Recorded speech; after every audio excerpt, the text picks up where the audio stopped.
us put ourselves into the holy presence of God. Lord, subtract the profits you do not want from me, but add the values you have set for me.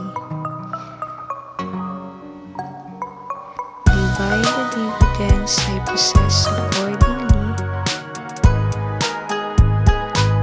so I can multiply them systematically.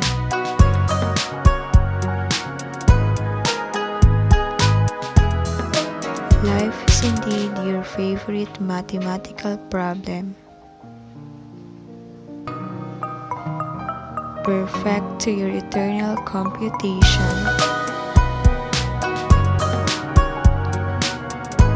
and I only a minuscule projection.